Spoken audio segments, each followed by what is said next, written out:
राणासांगा विवाद के बीच थोड़ी देर में अखिलेश यादव आगरा पहुंचेंगे, जहां वो एसपी सांसद रामजीलाल सुमन से मुलाकात करेंगे। वहीं रामजीलाल सुमन के दो हाथ वाले बयान के बाद आगरा पुलिस अलर्ट पर है, जिसकी वजह से रामजीलाल सुमन के घर की सुरक्षा को बढ़ा दिया गया है। इससे पहले रामजीलाल सुमन ने संसद में राणासांगा को लेकर विवादित बयान दिया था। इसके बाद 26 मार्च को आगरा में उनके घर पर करणी सेना ने हमला बोल दिया था। वहीं अब फिर रामजीलाल सुमन ने करणी सेना को चेतावनी देते हुए दो हाथ करने के लिए कह दिया है।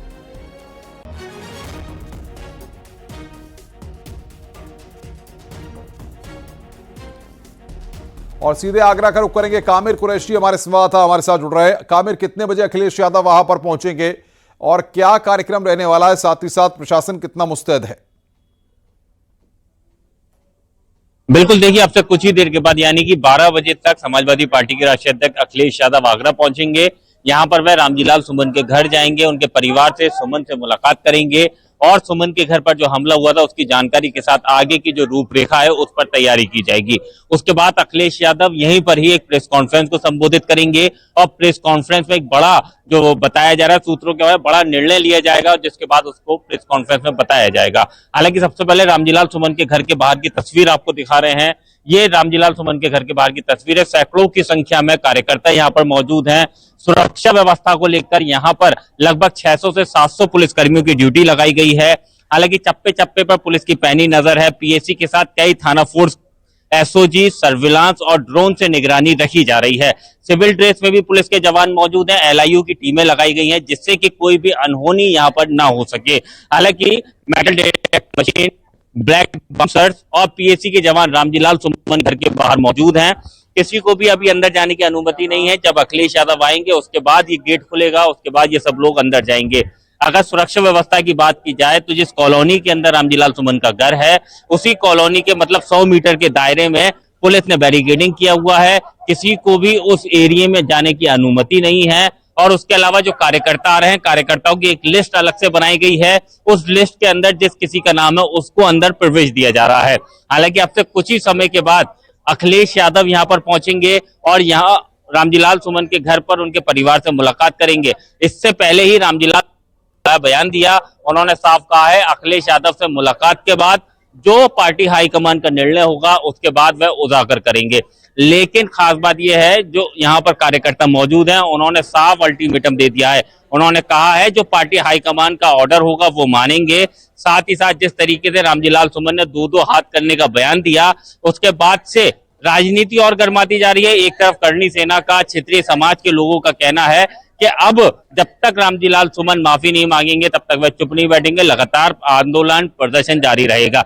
तो वहीं रामजीलाल सुमन ने साफ कहा है कि उन्होंने कुछ गलत नहीं कहा। हालांकि हर किसी को भी विरोध करने का तरीका है, ये उनका तरीका अलग है।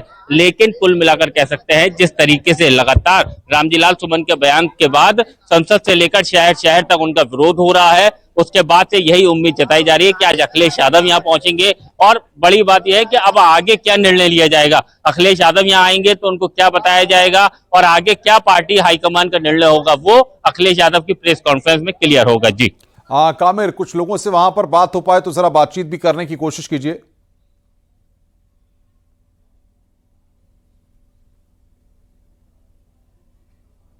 हम डायरेक्ट उन्हीं से ही बात करेंगे, सीधे उन्हीं का रुख करेंगे।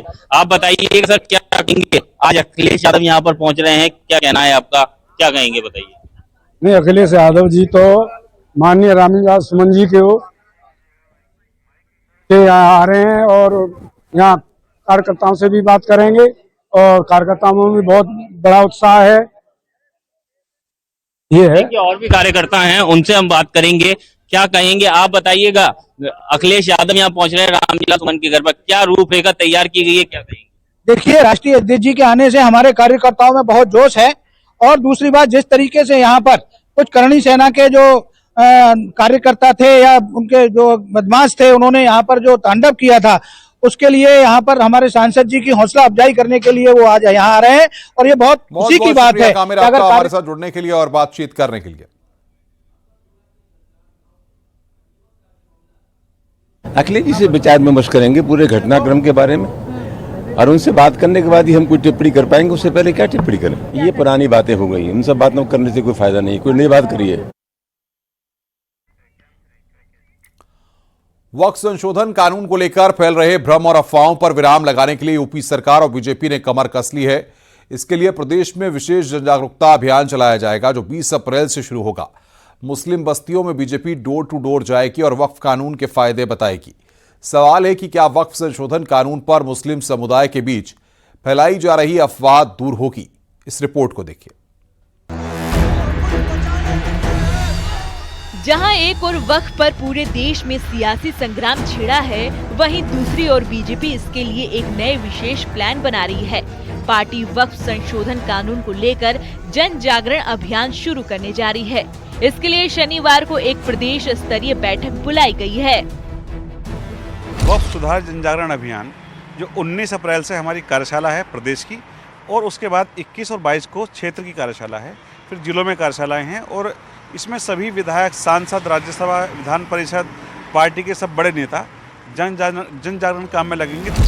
20 अप्रैल से बीजेपी वक्फ सुधार जन जागरण अभियान का आगाज करेगी और मुस्लिमों के बीच जाकर नए वक्फ कानून के फायदे बताएगी। वक्फ को लेकर के जो समाजवादी पार्टी और कांग्रेस मुसलमानों को भटकाने और बहकाने पर लगाकर दंगाई टोल बनाकर को धरने कराने चाहती है, उनको प्रशासन के सामने लाना चाहती है, उसकी नीयत है ये। लेकिन क्योंकि उसके सामने सही बिल जाना चाहिए, और सही बिल से किस तरह से मुसलमानों को फायदा होगा। दरअसल इस अभियान के तहत लोगों को जागरूक करना है कि कैसे वक्फ संशोधन कानून कैसे उनके लिए फायदेमंद है। ऐसे में पार्टी एक मंथन दो काज की ओर सोच रही है। एक ओर मुस्लिम स्कॉलर मुस्लिमों के बीच नागरिक संवाद करेंगे, दूसरी ओर इससे पार्टी के पक्ष में माहौल भी बनेगा। जो अभी तक 5% लोग वक्फ के नाम पर कब्जा किए हुए बैठे थे जमीनों पर, और जो तमाम तरह के कार्य अनाधिकृत रूप से कर रहे थे, उन पर लगाम लगेगी। कैमरामैन गोपीगिरी के साथ संकेत मिश्रा, न्यूज़ 18 लखनऊ। वक्फ संशोधन कानून की लड़ाई में भी अब औरंगजेब की एंट्री हो गई है। हिंदुवादी नेता साध्वी प्राची ने वक्फ का विरोध करने वालों की तुलना औरंगजेब की औलादों से कर दी है। इतना ही नहीं, कानून का विरोध करने वालों को साध्वी प्राची ने भूमाफिया भी बताया है। रिपोर्ट देखिए।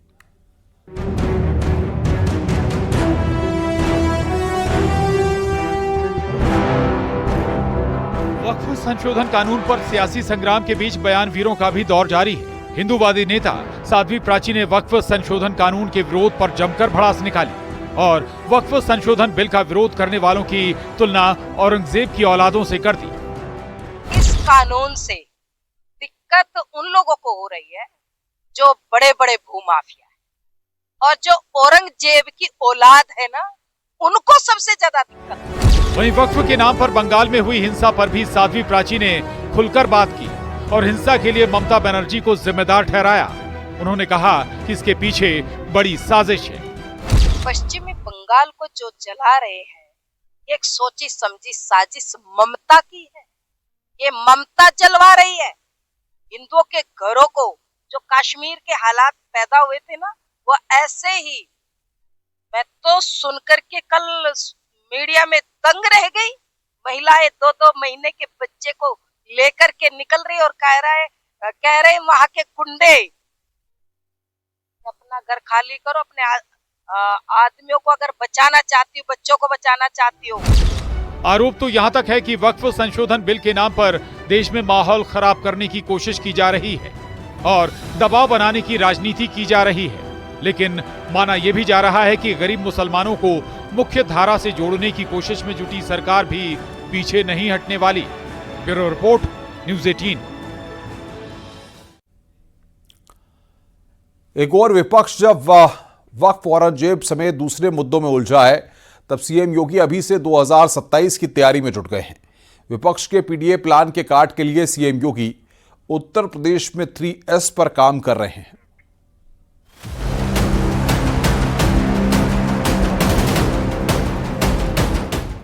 साल 2027 में यूपी में तीसरी बार बीजेपी सरकार बनाने के लिए सीएम योगी अपने स्पेशल प्लान पर तेजी से जुट गए हैं।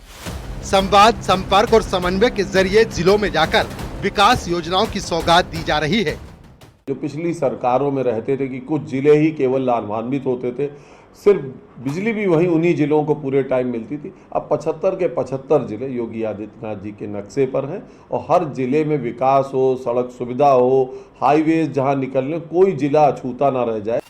विपक्ष के पीडीए की काट के लिए सीएम योगी यूपी में सुशासन और विकास के एजेंडे को साध रहे हैं। बीते कुछ दिनों में लखनऊ, आगरा, प्रयागराज, गोरखपुर, लखीमपुर और हरदोई समेत कई जिलों में पहुंचकर खुद सीएम योगी ने जनता को 50,000 करोड़ की विकास योजनाएं दी। विकास को लेके एक लगातार गति बनाए हुए है उत्तर प्रदेश सरकार, और ये काम 2018 से योगी आदित्यनाथ जी कर रहे हैं। उत्तर प्रदेश में रेवेन्यू सरप्लस स्टेट हुआ है, चूंकि रेवेन्यू ठीक आ रहा है राज्य में, तो नई योजनाएं भी घोषित हो पा रही हैं।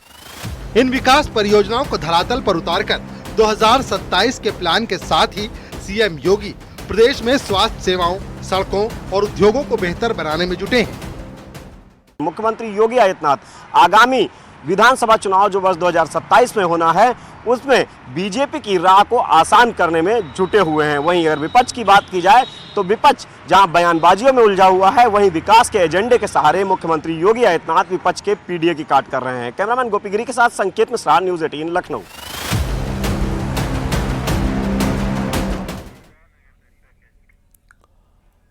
गलतफहमी क्या कुछ नहीं करा देती है। अब गाजियाबाद में हिंदू संगठनों की खबर ही ले लीजिए, जिसमें विरोध की अंधी दौड़ में गलतफहमी ने किरकिरी करा दी। दरअसल गाजियाबाद में रेलवे स्टेशन पर बहादुर शाह जफर की तस्वीर को औरंगजेब की तस्वीर समझकर हिंदू संगठनों ने कालिक पोत दी है। रिपोर्ट देखिए।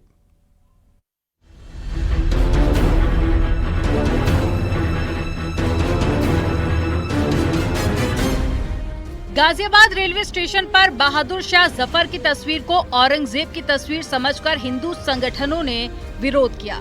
हिंदू संगठन के कार्यकर्ताओं ने रेलवे स्टेशन पर बनाई गई पेंटिंग पर कालिक पोत दी और बहादुर शाह जफर की तस्वीर के सामने औरंगजेब विरोधी नारे लगाए।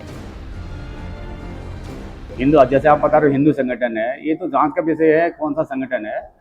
तो हमें जो ही पता चला तो हम लोगों ने मुकदमा दर्ज कर लिया है और उसकी इन्वेस्टिगेशन करेंगे, जांच करेंगे कौन लोग है, उसके बाद जो भी है वो हाईलाइट हो जाएगा। ये है अननोन, अज्ञात के व्यक्ति के खिलाफ कायम किया है।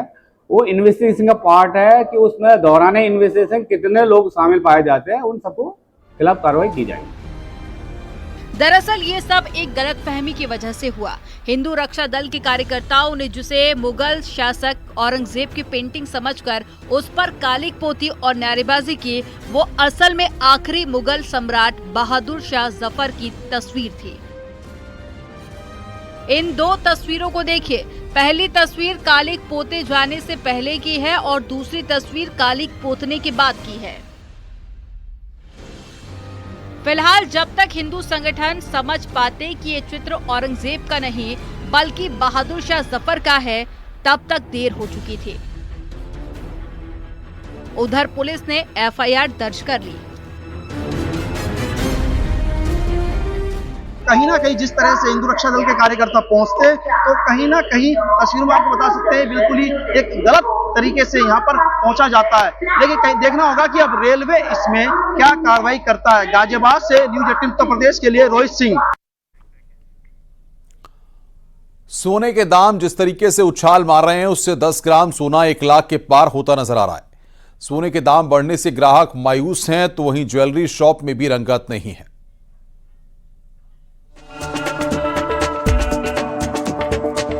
शादी का सीजन चल रहा है, ऐसे में ज्वेलरी शॉप में तो काफी हलचल रहती है। ग्राहक शादी के लिए सोने की जमकर खरीदारी करते हैं, लेकिन जिस तरह से सोने के दाम लगातार उछाल मार रहे हैं, उससे ग्राहकों में मायूसी है। वहीं ज्वेलरी शॉप पर सन्नाटा पसरा हुआ है। अंतर्राष्ट्रीय बाजार में चीन और अमेरिका के बीच चलते टैरिफ वॉर के चलते 24 कैरेट सोना 1 लाख रुपए के करीब पहुंचता दिख रहा है। वहीं आने वाले समय में इसके और ऊपर जाने का अनुमान जताया जा रहा है। देखिए, अगर आज के रेट्स की बात की जाए तो 98,600 गोल्ड कैरेट 24 कैरेट्स का है। यानी कहीं ना कहीं रोज सोने के भाव बढ़ रहे हैं। और एक सप्ताह की बात करें तो एक सप्ताह में 2,500 रुपया तोला पर बढ़ा है, यानी 10 ग्राम पर 2,500 बढ़ा है। अगर एक्सपर्ट्स की माने तो 24 से 48 घंटे में ये 1 लाख को क्रॉस करेगा, यानी 1 लाख रुपए में 1 तोला यानी 1 लाख रुपए में 10 ग्राम सोना मिलेगा। और बाजार का पूरा बात की जाए, बाजार के एक्सपर्ट का कहना है कि 2 से 3 महीने में ये 1,20,000 और 1,30,000 तक जा सकता है। और ऐसे में शॉप्स पर सन्नाटा पसरा। आप देख सकते हैं कि ये सालक का वक्त है। आमतौर पर सालक में लोग सामान खरीदते हैं, मगर इस वक्त पूरी शॉप पे सन्नाटा पड़ा है। कानपुर देश की 5 सबसे बड़ी सराफा मार्केट में आती है। गोल्ड के दामों में आई तूफानी तेजी का यहाँ भी असर दिख रहा है। वो प्रॉब्लम तो है ही एक्चुअली, क्योंकि हमारे यहाँ पे भी लोग कस्टमर्स सोना खरीदने से घबरा रहे हैं, ज़्यादा सेल्स भी नहीं हो रही है। और कानपुर जो कि टॉप 5 मार्केट है इंडिया की, गोल्ड मार्केट है, वहाँ पे भी हम लोग क्या इतना ज़्यादा सेल्स नहीं हो रही है, डीलिंग नहीं हो पा रही है, कस्टमर्स कम आ रहे हैं, लोग कतरा रहे हैं सोना खरीदने से। लोग सोने के दामों में कमी के आने के इंतजार में हैं, लेकिन सोना लगातार छलांग मार रहा है, जिससे बाजार में खरीदार नहीं मिल रहे हैं। अभी जो हालात चल रहे हैं, उससे अक्षय तृतीया तक सोना कहां तक पहुंच जाएगा, इसके बारे में कोई भी नहीं बता सकता। न्यूज़ 18 के लिए अमित गंजू के साथ ब्यूरो रिपोर्ट।